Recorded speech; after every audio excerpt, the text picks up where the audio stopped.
so badly want to do an RFK anti-Israel. impression. I'm a week away from buying an RFK flag and like putting it on my truck. I don't debate conspiracy theorists. No one thinks Lee Harvey Oswald killed JFK anymore. That's crazy. Because on the heels of our unity, we must unite our community.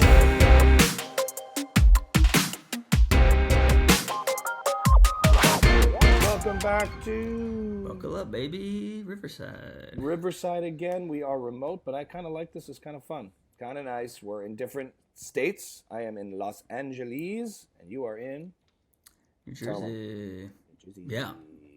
I like this. There's a different quality to the Riverside episodes that I like. I kind of think so. I don't know what it is. It gives it's a different flavor. You know?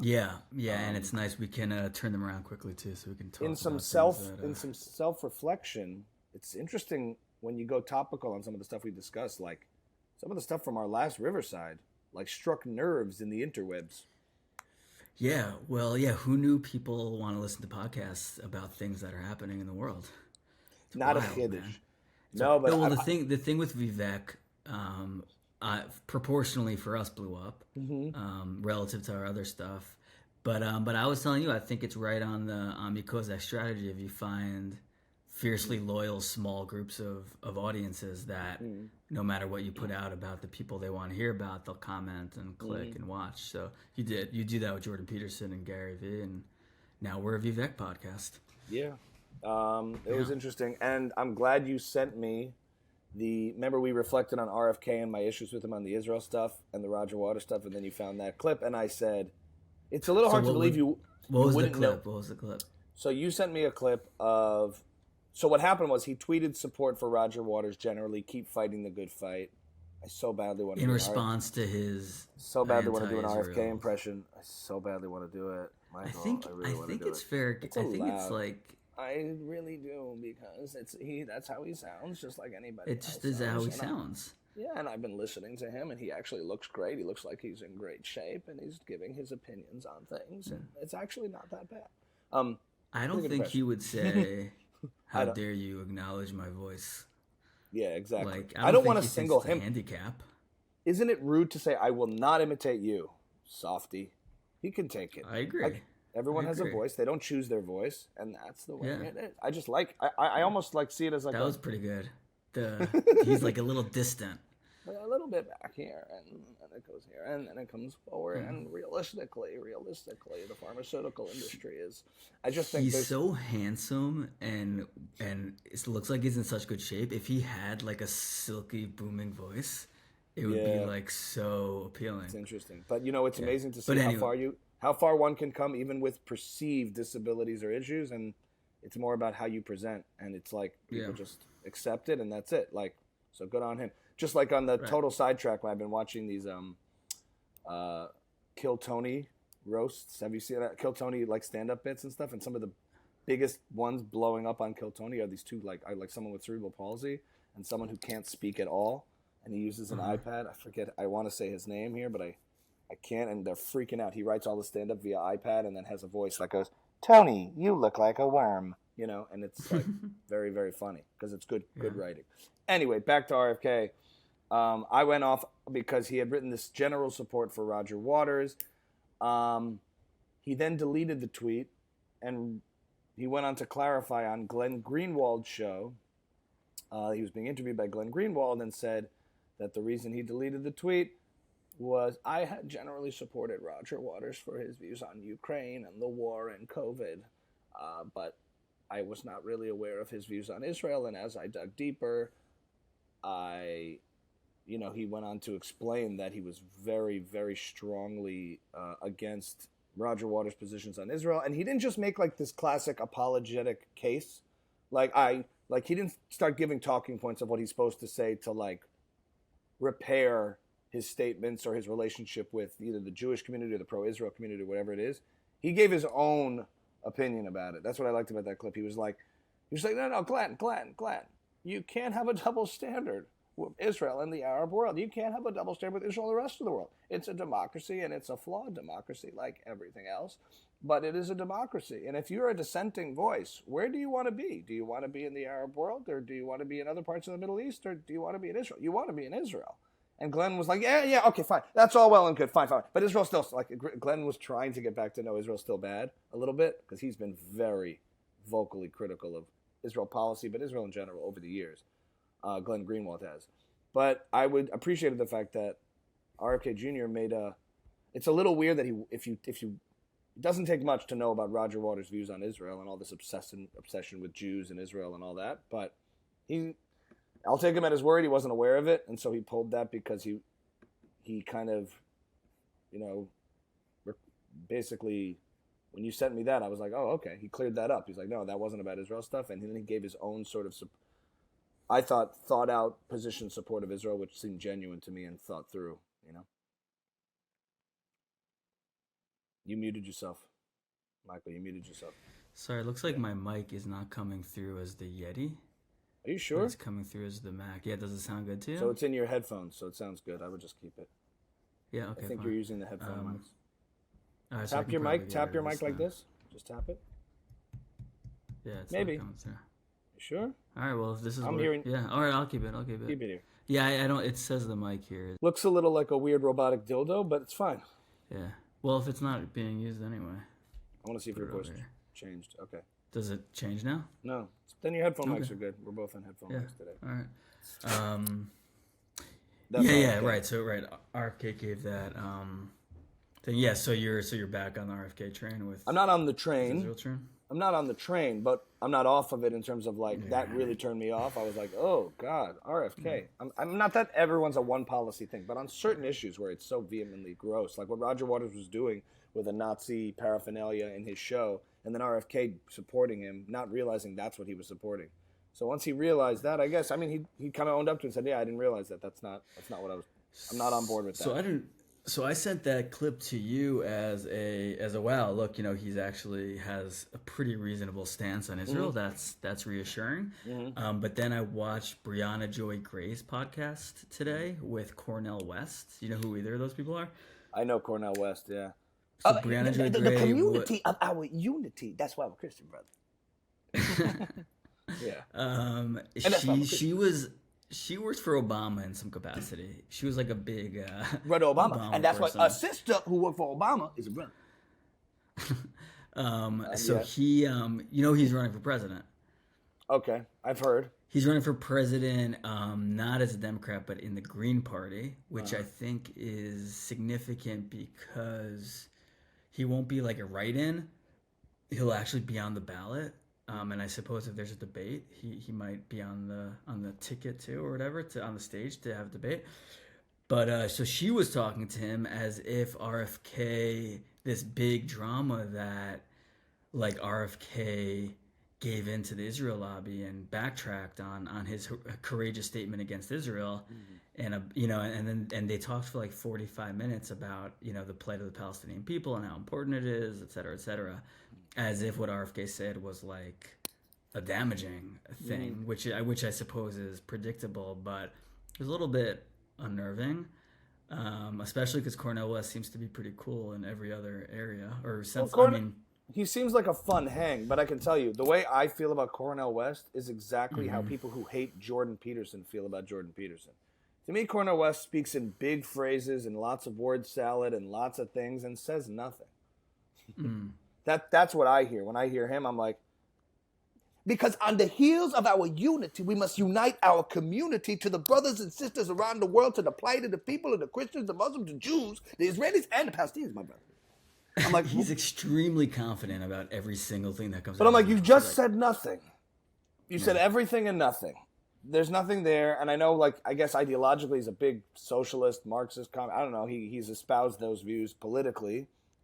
But he doesn't give these, his intellectual defenses of his positions are just because the pain that we impose is the pain that we suppose to be retracted, to be extracted, to be galvanized, to be unified, to be petrified by not just the Israelis, but the Palestinians around the world, and Saudi Arabia, and the Muslim world, and the Christian world, and the United States.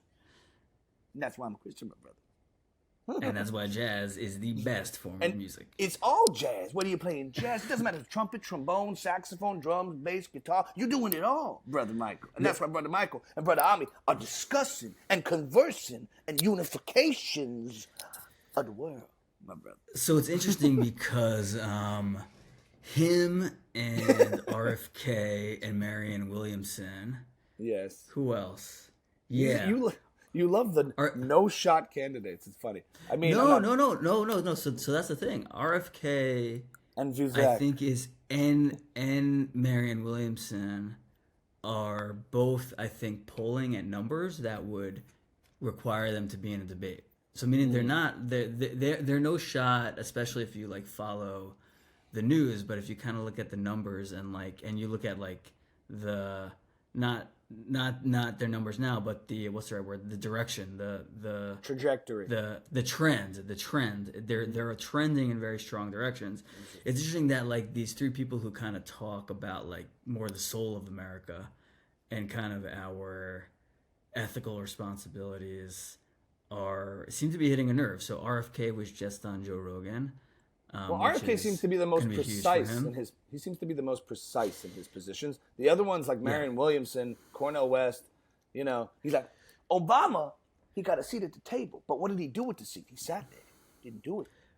He's not saying anything. Neither is Marianne Williamson. I don't think Cornel West probably has some specific ideas. I don't think Marianne Williamson is saying anything. Yeah, she's also like getting some shit about like being a monster behind the scenes. Interesting. Tim Dillon has a really funny angle on that of like the crystal. I think he calls them crystal bitches are like the worst human beings on earth. What a phrase! Did he coin that? I think he these coined crystal it, like, bitches. They're monsters. They're like, get me my Diet Coke. Yeah, that's perfect. It's definitely believable. Yeah, he was like doing a bit like we all have to get together.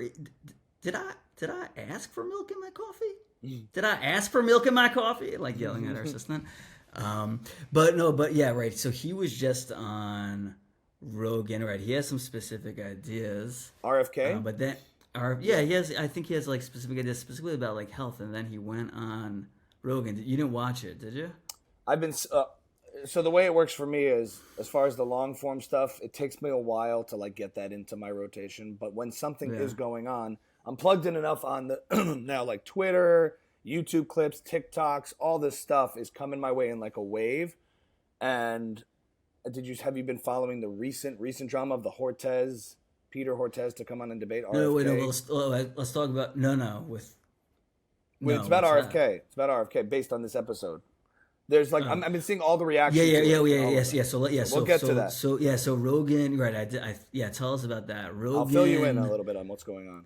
So Rogan opened it up, I thought, in a really thoughtful way, where he's like, I dismissed you, like everybody dismisses you because you're anti-vax, and that's a really powerful label. Like, I'm not anti-vax. I think they're probably really good. And he's like, but then during COVID, when I actually started thinking about this stuff, I read your book, and like I found it fascinating, and I'm curious now about what you have to say. And he's like, I want to give you a platform here to just talk. I'm not going to interrupt you. I'm not going to argue with you. I just want to hear you talk. And RFK talked for like an hour and a half about vaccines. All of them, though, not just COVID. That's the thing. Talking about vaccines very specifically.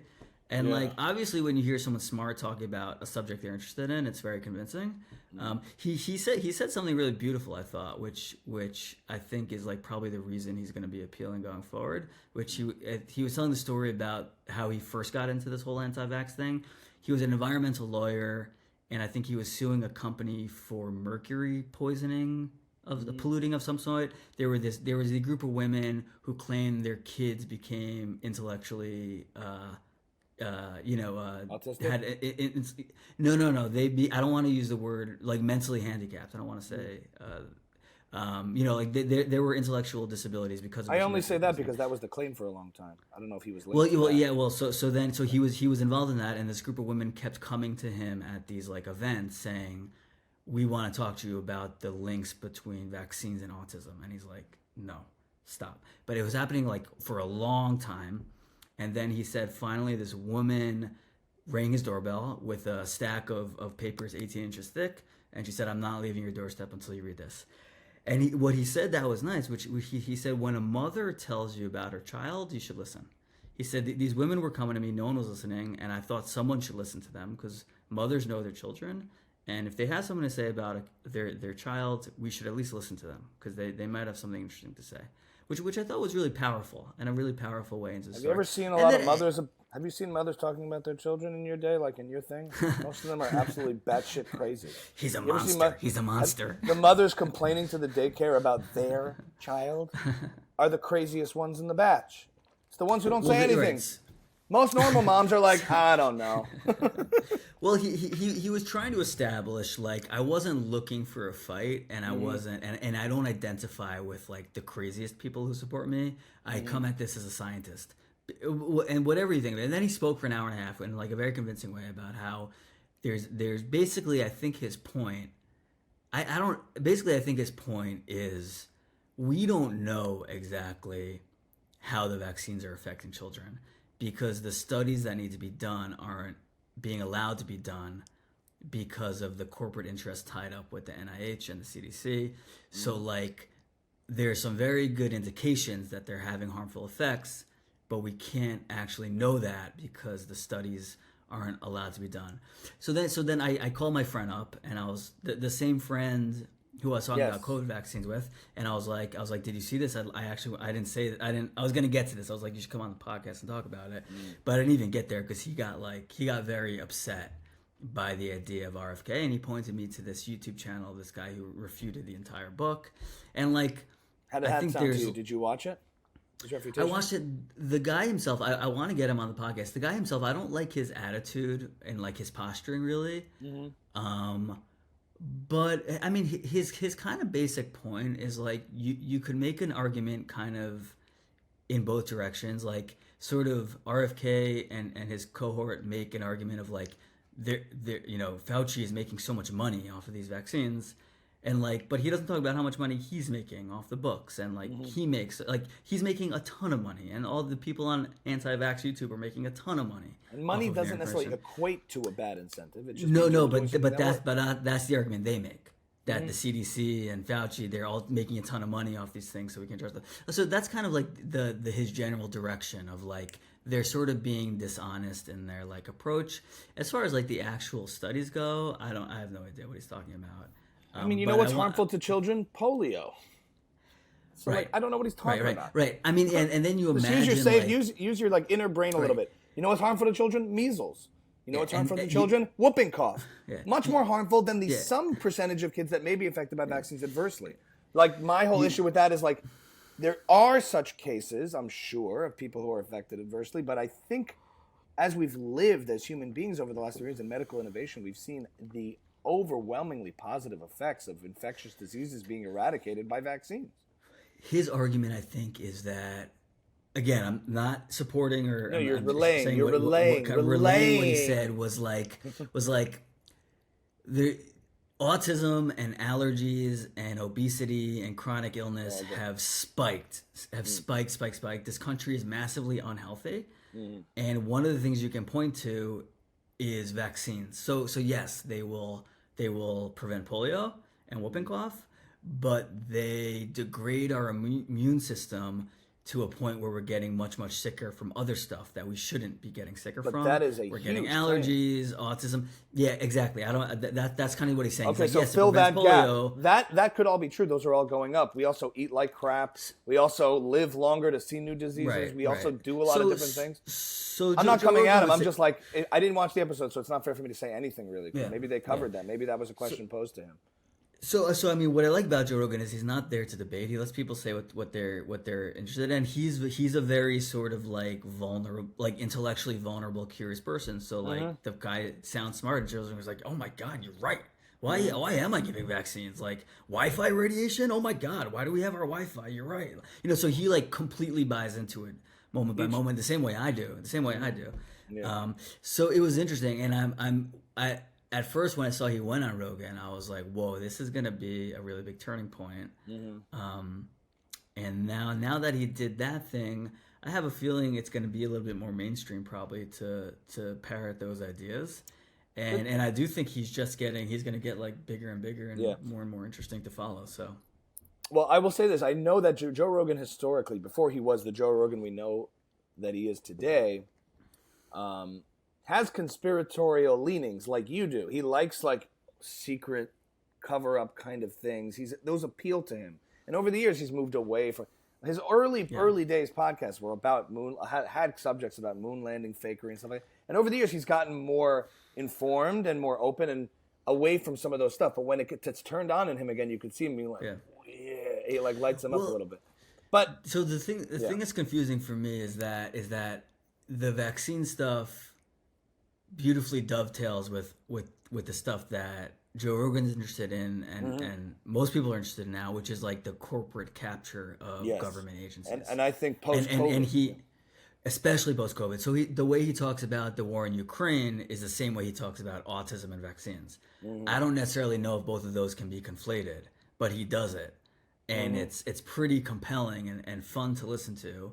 And it's a really good narrative and it's dramatic and it's interesting. So like people are going to want to hear it more and more and more.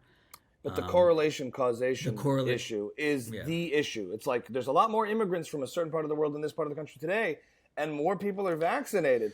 Clearly, vaccines are leading to more immigration. He gets a lot more granular than that. I know. I have to look into the details. Yeah. But the thing that's interesting to me, that's now happening right now, like this week, is there's this doctor. Hotez, I think it's Peter Hotez. Hotez? Peter Hotez. Have you seen it? Hotez the killer? No. Okay, all over Twitter right now, there's clips of Dr. Peter Hotez, who I think is like, what's his position? What is his position? Is he the guy who had the tweet battle with Rogan? Yes. I forget his position. I want to get it right. Something with pediatric medicine. And there's one video of him. Xander? There's one video of him in 2020, okay? Talking about how we should be concerned about the vaccines a little bit. We have to make sure there's no harmful effects, and these are things we should be worried about. And then within a fell swoop, like it's a compilation, so it could be skewed a little, but then it's him basically all in on vaccines, all for your kids, for everybody. Keep getting your kids. And once we get these 2 doses, this is the 2-dose vaccine. Then they do another clip. We're going to have to get a 3rd booster. 4th and 5th boosters are going to be necessary to stop this thing. And it just keeps going. Anyway, so there's this huge compilation that's going around. And he went off on Joe Rogan's thing, criticizing the whole RFK thing like a crackpot. This is right. He tweeted a Vice article, right? Yes, like yeah. I want to find the thread. It's worth looking at. But he started this thread of tweeting a Vice article discrediting RFK and Rogan as harmful and misinformation, disinformation, all the things we're used to hearing from dissenters of Joe Rogan. Yeah. And then Joe Rogan said, why don't you come on and debate RFK? And then it got to a whole back and forth on that, where he's like, I'm not gonna, platform these people. I'm not gonna dignify this with a response. This is why I don't debate conspiracy theorists.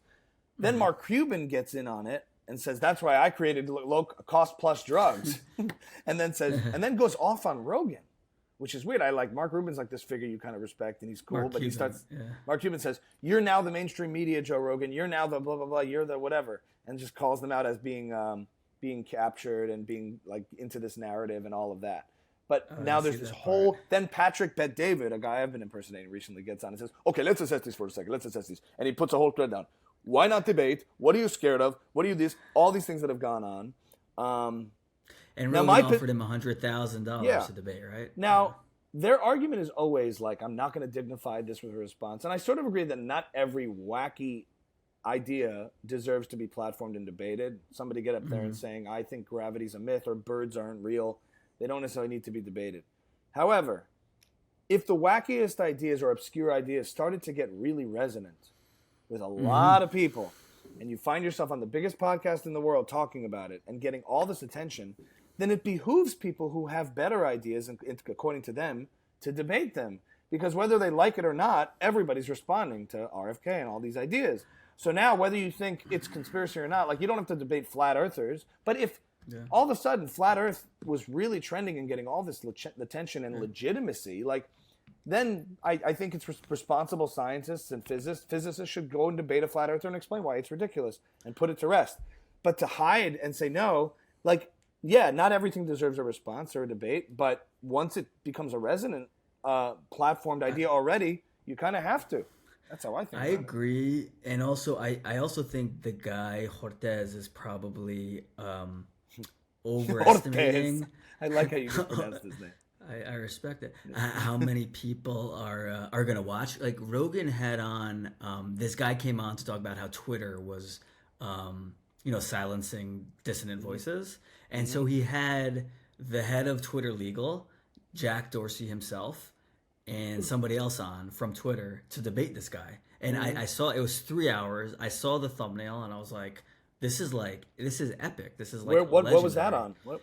Crystal it was like it was on his show, the Joe Rogan Experience. He had a debate between this Twitter journalist who was like kicked off Twitter and Jack Dorsey, and nobody watched it because nobody actually wants to see a debate.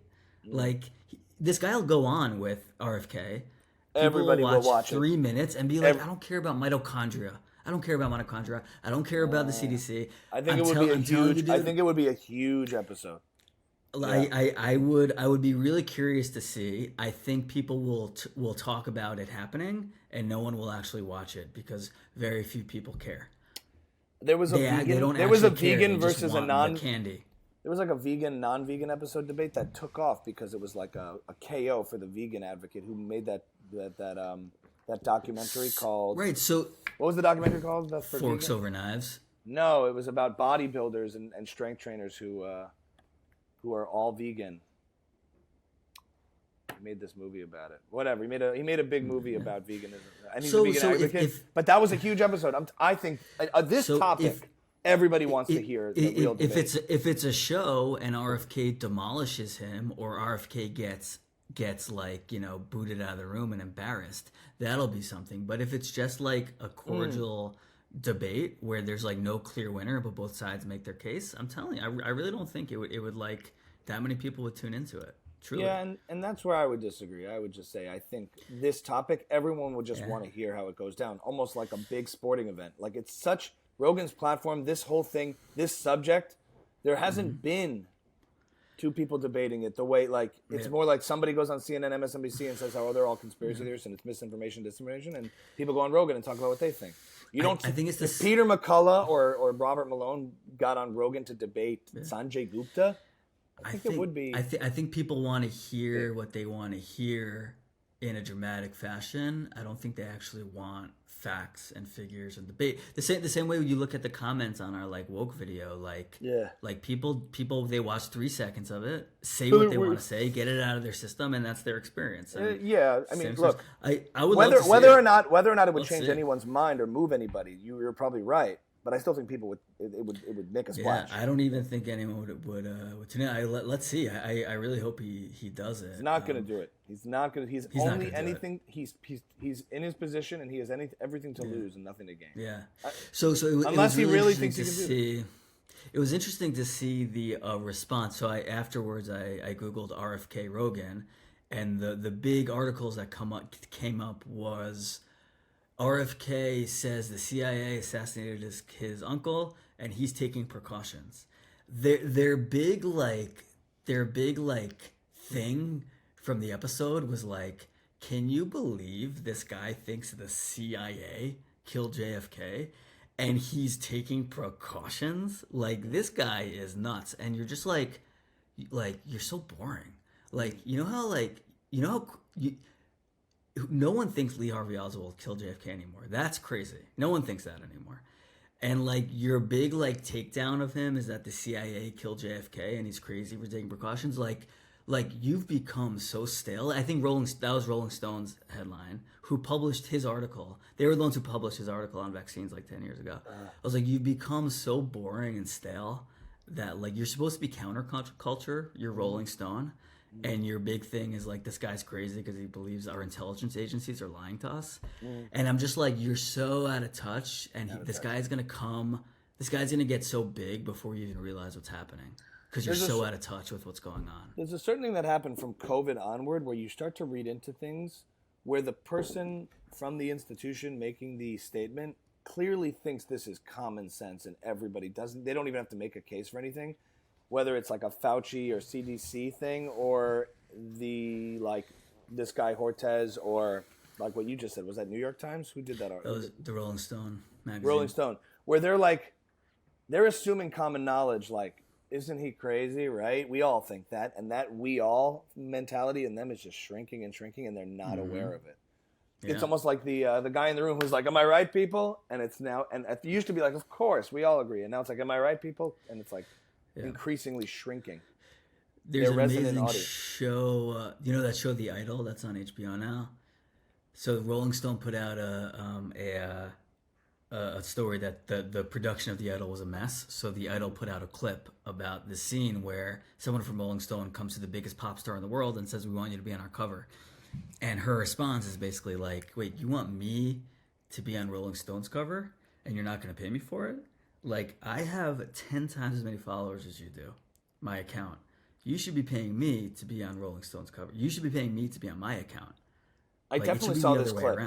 It was with The Weeknd. The Weeknd is in the show. But like the point is just like they have this legacy voice that is just becoming. I'm basically like, I'm a week away from buying an RFK flag and like putting it on my truck. Why? I feel like the Trump people probably did. I'm starting to understand. I'm not like so sold on him. I don't know if he's gonna win or like. You're not sold on him, but you're willing to get a flag. I'm saying that's how I feel. Like I get the excitement that Trump people felt of like, you're not listening to my guy. My guy is gonna show all you people, and like and you start to like push out like any sort of common sense and you're just like, this is fun and this is my team and like I'm on it and I'm gonna take this ride for as long as it goes. The fact that he's not being taken seriously is firing you up. Not that you agree with him, but take it seriously. Yeah. And like, you know, he says one or two things.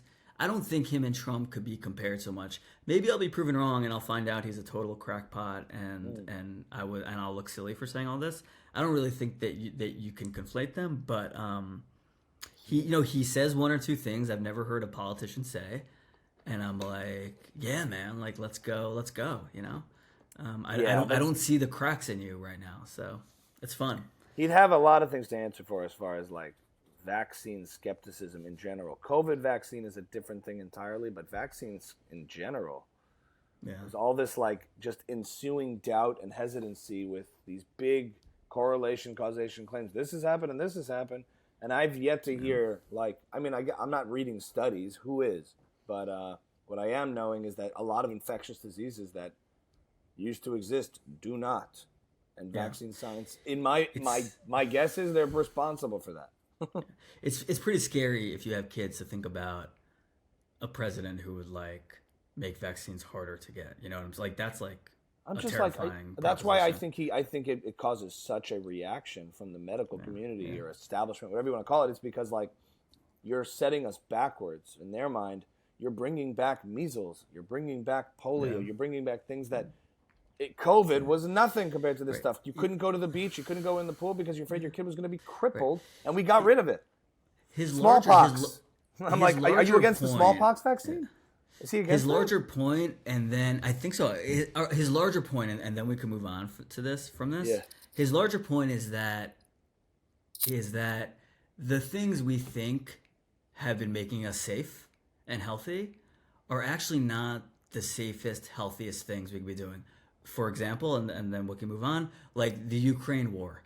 I think his stance is like, it's been pitched to us as it's actually safer to get involved in the war, because if we don't, we're all worse off because Russia will become this and China, that. It's actually the safest thing to do is to go to war.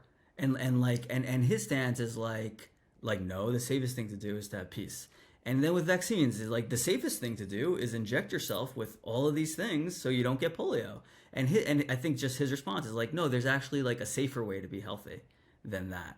And like the narrative we've been eating for 50, 60, 70 years of what the orthodoxy is on how to be safe and healthy there's actually like there's you can dig deeper into that, and there are different approaches to it than these very, very long held beliefs on what is safe and healthy. Sure, but you see where that's it's a very sloppy, messy thing to say, because he's not saying, if you're saying vaccines are one path to wellness and health, and they're legitimate, and they do a massive amount of benefit, much more than harm, but we can also explore alternatives. There are other things you could do in terms of nutrition and exercise and other kinds of treatment and holistic medicines. If he's making that case, I don't think it's as controversial. But he's not saying that. Right. Yeah. And his voice is so messed up. Voice is so messed up. He's saying vaccines are more harmful than good, basically, which is, to me, quite crazy to say. Yeah, right. But right. Yeah, I'm just again, I'm more interested in like the people behind the ideas than the ideas, and I think that person with that viewpoint is a very like electric viewpoint in 2023. It doesn't mean everything he says doesn't have value, because it is an interesting question why all this other stuff is going on.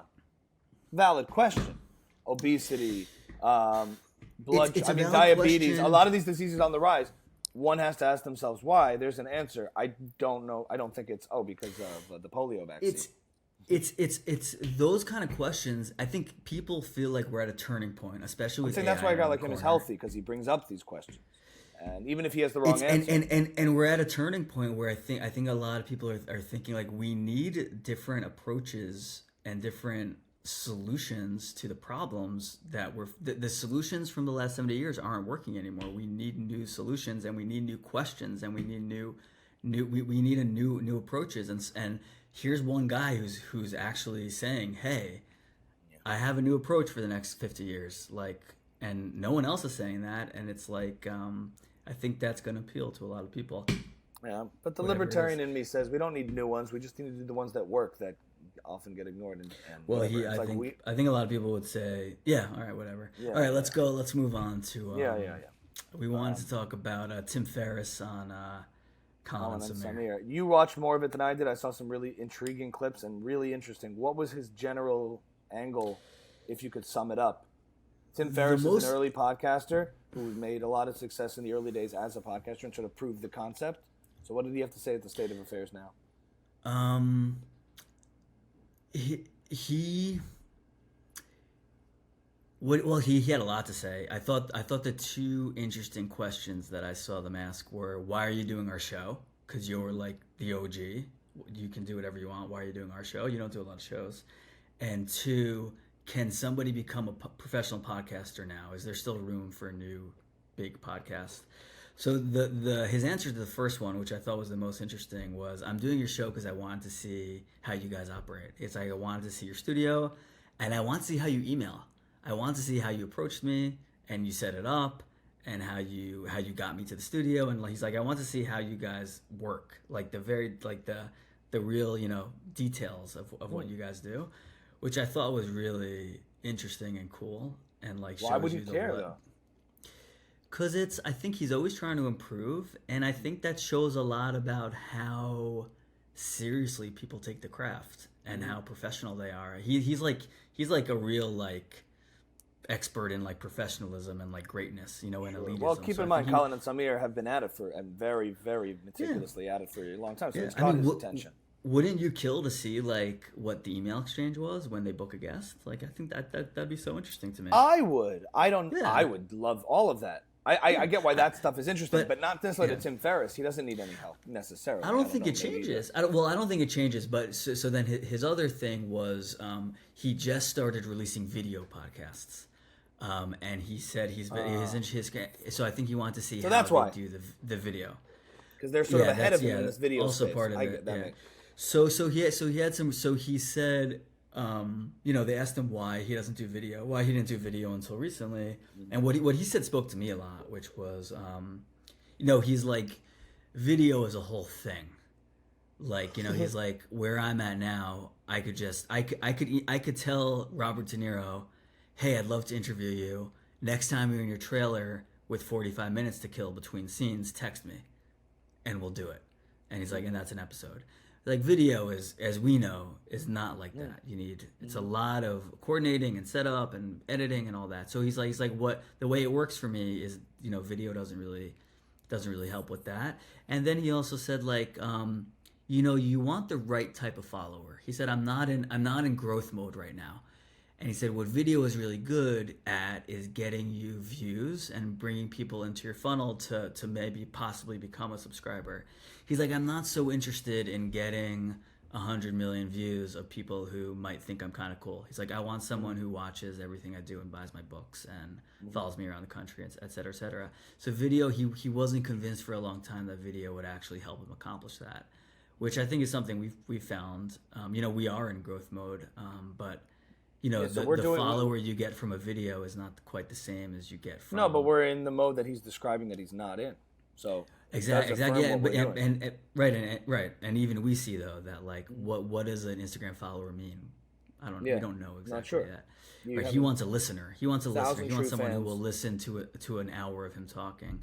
And then his other answer about if there's room for a podcaster, I liked a lot, where he's like, if your goal is to feed your family and live like a nice, you know, modest lifestyle, send your kids to school and, you know, whatever, feed them. He's like, anyone could have a life as a professional podcaster. It's like if your goal is to buy private jets and live that life, it's probably not going to happen for anybody again. Like, you know, he's like, if he's like, that's what I would tell someone. Like, maybe you're he said the odds are against you. So don't start podcasting if that's your goal. I think my goal is the former. Me too. I was like, if I could have a little extra cash and be able to do this without me, that sounds great. So that was encouraging. Yeah. That was really nice to hear. And then I saw he did one of the best podcasts I've seen in years.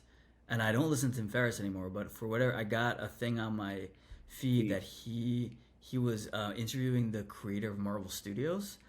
And the reason I love this episode is because once people start doing PR, they learn their own shtick and they know the stories they want to tell.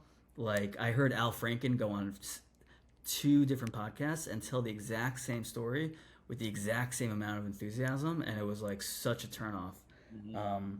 I was impressed by it, but it was a turnoff. So this guy who created Marvel Studios has never done an interview before, really. People think Kevin Feige started Marvel Studios, but he didn't. Somebody else did. So this guy just talked for like 2.5 hours, so kind of off the cuff and not trained in what he's supposed to say. And it was such a fascinating interview.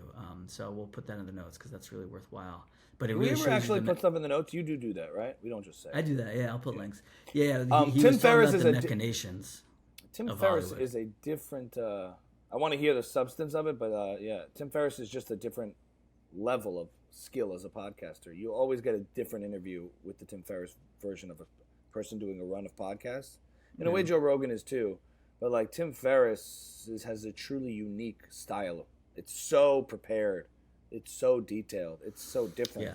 He finds angles in different ways to the sort of humanity of everybody he's talking to. So what was going on in the interview that stuck out? And he'll also really zero in on something that you're like, oh, I wish that guy would talk more about that. And then he'll be so he's this guy who was a management consultant, and then he was basically an intern for this guy Michael Ovitz, who ran CAA, the biggest agency in Hollywood, for many years. And he was basically the right hand man to like very powerful heads of agencies and studio heads and like presidents of networks for like a long time. But he was basically talking about how he approaches putting together huge deals in Hollywood, and like the way he talked about Hollywood was just so like objectively like almost like nasty, like, you know, they're basically like bankers, you know, like, so the story he was telling about how he put Marvel together was like really a story about finance, and about how to create, like, how to get a $500 million loan that didn't need to be repaid, that, you know, the terms were really, really attractive for Marvel, that appealed to the board so the board could approve it, and to get the IP from Disney by doing this. It was all so it was the entertainment business. Boring. It was entertainment business, and like the soft skills of it, of like knowing the right people, how and when to approach them, knowing what they want, knowing what they need. Like, he's talking about the bankers at JP Morgan. Like, it wasn't about the money. It was about he knew they would collect a fee within they would give a $500 million loan, collect a $17 million fee, and then sell that debt to someone else. So he was like, how can I get these bankers, these guys who they send their daughters to the same camps as me? How can I get them that $17 million fee? Like that, that's how he thinks about it. To make the Iron Man movie, like this beautiful creation was like started with like very, very right-brained finance, left brain, and it was. Believe it or not. Yeah, we always I think, but I'm the telling you, classic thing is right it's brain. counterintuitive. It's reversed. Right brain is creative. Left brain is like much more like that's that. what you say, but that's not how anyone else talks about it. No, they do. I don't think so. Look it up. I'll look it up. So that was cool. I watched the whole thing. It was like 3 hours. It was really cool. Wow. Anyway, so big Tim Ferriss week. Big Tim Ferriss week for sure. I want to watch the full Colin Samir episode. I love what they do, and they're just go to the fascinating chapters. When you watch a whole, you don't have to be so intimidated. You can just go to the chapter you're on. It's like a clip. You know?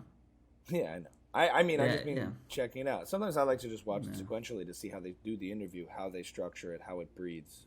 Like, I like watching the beginnings of stand-up sets. How did this guy break the ice, or girl? How did they come out and start? I like watching the beginning of podcast episodes. Yeah, like how do they start it? How do they get it going? Once you're in it, you get it. You're in the bits. But what's the opening line? What's the first thing? That's very important.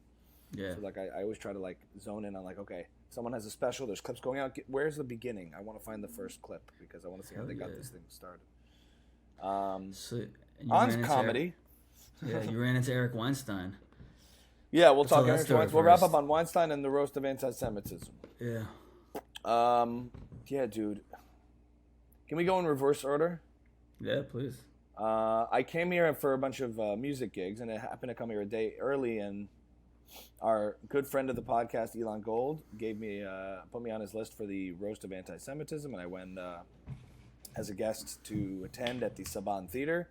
Remarkable. It's really cool. They sell out 1,900 seats consistently, like the Chosen Comedy Festival has been doing this, and it's been really cool for like comedy and Jewish comedians, and it's been very cool, sort of galvanizing this sort of a community, like this event thing that's been happening, creating this sort of community around these installations, these different festivals. This was an interesting thing. It was a taping. It was a live taping event, so it was like 3 hours long, and it wasn't just your typical show. It was like they were trying to put together a thing that they're going to eventually edit down into a special of some kind. Jeff Ross performed, Howie Mandel, Elon Modi, a lot of strong comedians. This other comedian I hadn't seen before, Yamanique, was really great. She crushed it. She had the room like super, like you could hear pin drop. She got serious at some points, but it was an interesting set. And it was cool. Afterwards, I went backstage, hung out with some people, and met.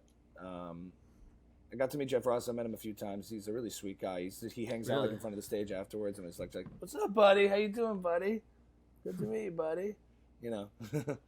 Howie Mandel. I made the mistake of saying, "Howie, I'm a big fan." He's like, "I'm not a shaker. I'm not a shaker." You know who he doesn't touch hands. I don't shake hands. That's real. What's impressive is Howie came out at the end of a 3-hour night, and everyone's like, "Yeah," and he killed. Yeah. It just shows. He was the end. He was like the headliner, but the problem with being a headliner at these long sets is like everybody's like pretty worn, especially with comedy. Right. But he came out and still did great, like standing O, like hilarious. It's like funny. It just shows like the power of the craft, you know. And like, did Elon do a Howie impression? He did the one from March. I wonder if that was inspired by that. I think it might have been because we asked him. I'm like, "Give me a Howie Mandel impression. What was that?" And he was like, and he did it at the show. He's like, A-E-I-O-U. I'm just moving my vowels. And our good friend Ellie actually did some writing for it, which was cool. For the thing, and it was a successful night as far as like attendance and stuff. You think? I didn't go there with him as far as that. I haven't asked him that. Hope so. He should. But either way, in the early days, getting in the room is the important thing, and like making an impression, and then all of that when it comes to doing punch-ups and writing and stuff like that. But I don't know the arrangement. But it's just cool, like the collective of the people in our like radar and in my purview are like in this world and stuff. And it's cool to see, like, the hardest thing I think besides, how do you get followers? How do you do this? To me, filling seats, hard ticket sales, getting people to leave their house, pay for a ticket, and come and see you, that's the behemoth, the hill to climb for me. Because it's always, historically, I know is a challenging thing. And I don't have a marketing branding brain of, like, how to market, how to get awareness of an event, of a thing. And that's always something I'm impressed by. I'm always like, you know what Ben Affleck? Man. Yeah. You know what Ben Affleck said once? It kind of reminds me of your... Not you. I don't think you've tried to fill seats yet, so it doesn't really apply to you. But it's a good thing to avoid. It reminds me of a TikTok follower, where he said there was a point in his career, the lowest point in his career, his face could sell magazines, but he couldn't sell movie tickets. Mm-hmm. Yeah, I've heard that. Seen that clip. Yeah, it was the worst. So like, I feel like TikTok's like, yeah, great, I can get 1 million likes, but I can't get anyone to come out and see me. But I'll be honest, part of me is the fear of not trying and like putting myself in that position. I feel like I still like I'm pushing it off to like really push to fill a room. Yeah. I think I'd be surprised. That's my guess. I think you'd be surprised too. I think if you pitched it the right way in the right location at the right time, you'd be surprised. But it's starting. Like I'm locking in these private events and doing longer sets. Like my projection into that is coming. Like I'm it's just in due time. Like I'm not like not working towards it is what I mean. I'm being booked for like private events that I can do longer sets at. I got another one that I think might confirm in Houston. I wonder if you did something like an evening with Eric Weinstein or something, and like you just had a conversation with him, what that would look like. And like, it was fun. It was meant to be funny, but because I mean, tell the story, and then I mean, someone like that seems like super down to talk to you. Well, yeah. So I had an interesting encounter in LA. I went to this like bagel place here, kind of very rundown looking, nothing you'd expect to see anybody at in LA. It's in like the Jewish neighborhood, and sitting there at a table eating breakfast is Eric Weinstein. And I walk up and I sort of like point at him, and I sort of in the same breath. Oh, I was gonna say I brought up the roast too because just to feel good about myself, I got stopped like 5 or 6 times. Nice. I mean, it's also it feels good, but it's also like an indicator like things really are reaching people. Like it's weird. Certainly in the Jewish world, but I'm like, there's like this awareness that all the Instagramming stuff is creating, which I have to capitalize on. But it's cool. So Eric Weinstein on the same breath, on that same note, I'm walking up and I'm pointing at him and I was like what you do? And he goes, "It's you!" And he recognizes me. And we have this moment where we're both kind of fanboying a little on each other. I'm like, I've seen you all over the circuit in this intellectual dark. I said I imitate the whole IDW. Thank you for all the ideas. And he was like, and he wants me to do an impersonation of him for his wife. And started doing all the shtick. And he takes a selfie with me. But it was like a mutual sort of recognition, which I thought was really neat. That's awesome. So, and then he's got beef with Tim Dillon. I don't think it's real, is it? Yeah, I think that was. Oh, okay. I think it's very real. Tim told me in a minute when I messaged him about it. He was like, "I've actually made peace with the Weinstein, so I'm not going to share any." Like he said, I'm backing off for now. That was what he left things on. When I imitated Tim in some videos, and remember Tim shared, and I said thanks, and he messaged me back. So, either way, it was a cool moment. It's just a cool moment. I'm like, it's really cool. And I don't know what to make of it. Like next steps wise, what do you go from there? But it just keep going. But I'm like, the stuff is working in some capacity. Like this is working. The next step is kind of like with Brian Koppelman, like not to be shy about reaching out and taking your shot. That's the direct Eric Weinstein thing. I meant in general, like the power of social media is very real.